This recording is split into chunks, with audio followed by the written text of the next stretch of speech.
Hey guys, Darren here. Welcome to Mayhem Country Living. As we always do, the first week of the month, because I only get paid once a month, we do the lion's share of our shopping first 10 days of the month, something like that. And we get dang near everything we need, except for maybe like milk, something like that, in one or two good big shopping trips. It's a good way to do it and it's a bad way to do it. It lets you see exactly how much money you spend, and you actually spend a lot on food. And since 2020, you spend a lot more on food. But I just wanted to kind of go over some of the stuff. This is pretty much straightforward, but I just want to show you some of the stuff that we do that works really well. Our frozen stuff, we've already put it up, of course, and I was putting up a lot of the other things as well of our dry goods. Stuff's in cans. Now, I do it differently. If you like M&Ms or Snickers candy bars, buy Snickers candy bars, store them, cycle through them, buy them in bulk, eat them. If that's what you like to do, if you like drinking red wine, buy you 6 bottles of red wine, store them somewhere, use them, go through them.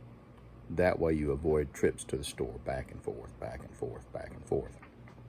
You can buy in bulk, and you can command a little better price. Sometimes you can either get with several people. If you're going to buy hamburger meat, well, instead of buying, 5 pounds of hamburger meat, get with several people and buy 40 pounds of hamburger meat and freeze it if you have the space. And again, you can get a better price on it. But I'll show you, a lot of you have seen this, and I'll show you just some of the stuff on our refrigerators. One thing that we're starting to do now, and it's kind of a comical thing, but kind of not really, things that need to be eaten first. So if you open this refrigerator up, the pan pizza that's in there, it's at the front of the freezer. If you're hungry, you pull that out first and you eat it. If there's nothing else in there that you want, you go to the canned soups and you go through them first, because a lot of our canned soups are approaching the best use date. Now, we will use them several years beyond that, but I really try to get everything cycled through by the best use date, because it will still be edible, but that is the optimum point of freshness and nutritional value. That's the thing a lot of people don't talk about. Absolutely, I've got Life Raft food that's 25 years old and I can still eat it. And every now and then, as a joke on a video, I'll pull out a block of 25-year-old Life Raft food and I'll eat it. And it won't hurt you. It doesn't taste good. There's not that much nutritional value after a certain amount of time. So we'll go over some of the stuff I do: copy canning, dating, filling in from the back, pulling from the front. It's pretty basic, pretty straightforward. If you like ketchup, and if you don't know how to make your own ketchup, buy a bunch of dang ketchup. It doesn't go bad. Mustard, mayonnaise, it's all shelf stable until you open it up. And really, most of it is still shelf stable. Even processed, purchased mayonnaise, you don't have to refrigerate it. It's better to. Now, that is not to say you can do that with homemade mayonnaise. With homemade mayonnaise, you can't do that. You have to refrigerate it and eat it very quickly. But all kinds of different ways to do it. We have gotten into the habit of all of our flours, stuff like that, cornmeals, we put them inside another container because we had problems with mice in the past. So everything goes into a plastic storage tote. As well, we might put in a spoonful of diatomaceous earth on top of it. It's still in the pack, but put in a spoonful of diatomaceous earth. Food grade, pet grade, I don't care. It doesn't matter. It's all the same. And then throw in 2 or 3 bay leaves on top of that. That is to help deter and repel any pests. More to come.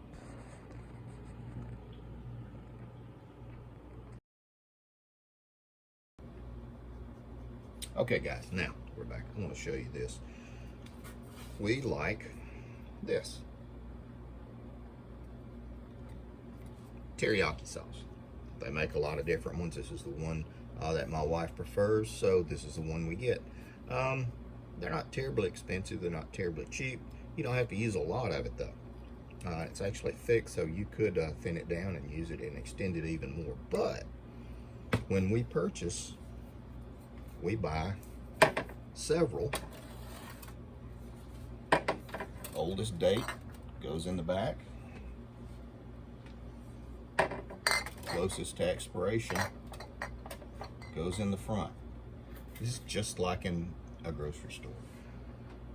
If you like Worcestershire, steak sauce, soy sauce, teriyaki sauce, barbecue sauce, whatever it is that you like, that you can afford to get, you buy several. As you use one, you replace it.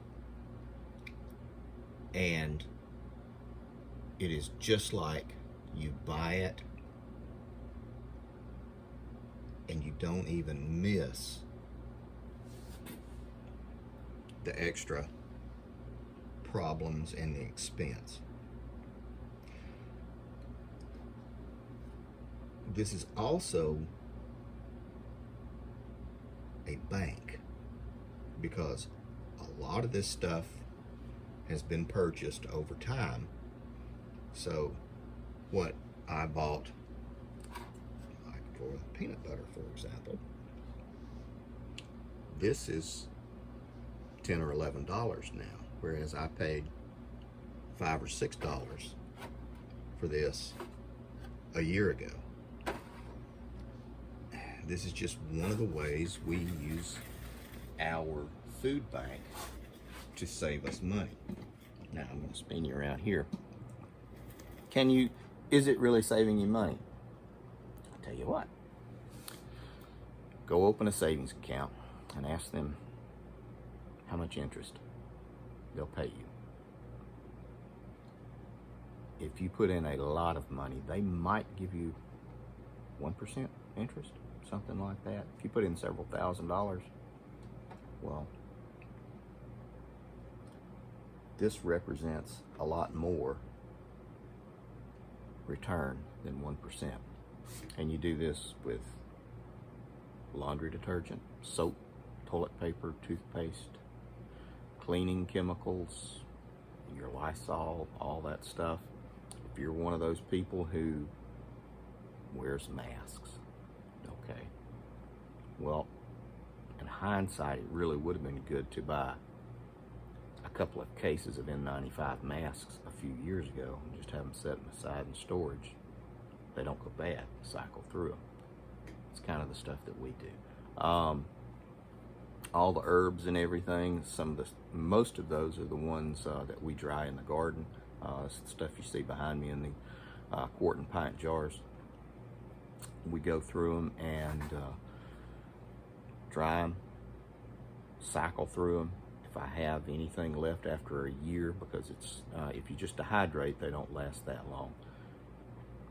Pour them out. I usually give them to the chickens. Dehydrate more, put it back in there, and we always have herbs that are within 1 year. We also do a lot of wild harvesting. I don't talk a lot about that. I'll show you. This is one of the cool things. It's a reishi mushroom. Looks like a kidney bean, kind of that red color. You'll notice it doesn't have gills. This is an easy one to identify. Do your own research though, I could be crazy. Whenever someone is sick or feels poorly, I'll break off a piece of this, pulverize it with my mortar and pestle, and this gets incorporated into a nice hot tea. This is a really powerful medicinal. So, and this thing lasts forever. So, it gets back in its spot. Oatmeal, corn, beans, dried goods, rice, stuff like that, buy it in bulk.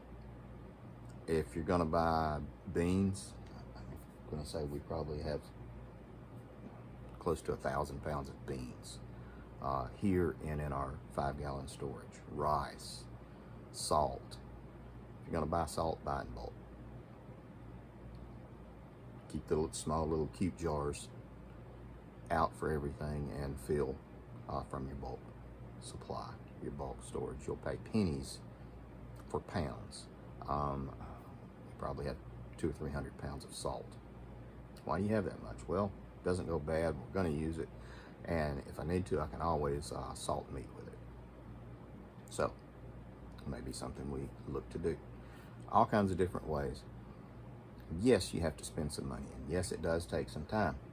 Where does that money and time come from? Well, it could be from side gigs that you do.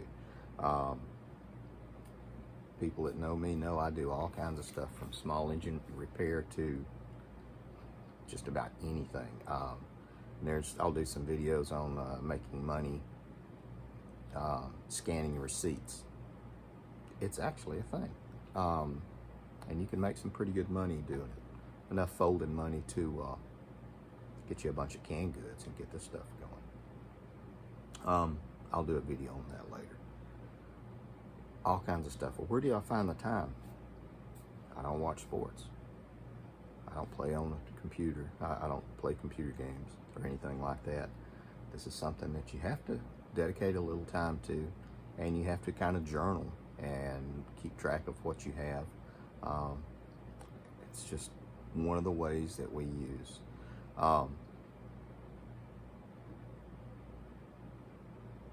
This allows us to be resilient.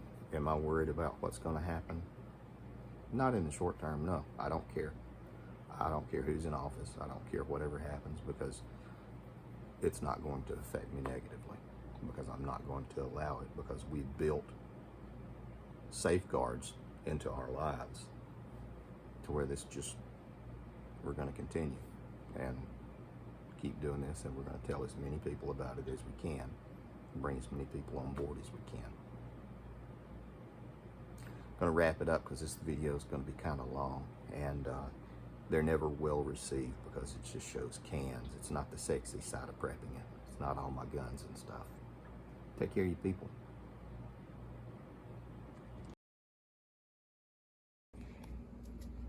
And here are my dog bone thieves. Where's the bone saw? Oh, you know where they are. Good dog. Luna. Luna. Sit. Luna. Sit. Good girl. Gotta do some more work with y'all.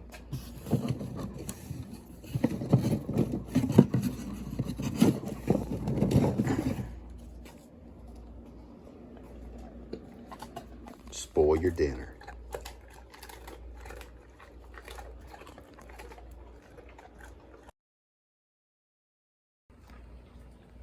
And just like any bank that you have, anything of value set aside, you have guards. The problem is the guards eat more of the dog bones than they deserve.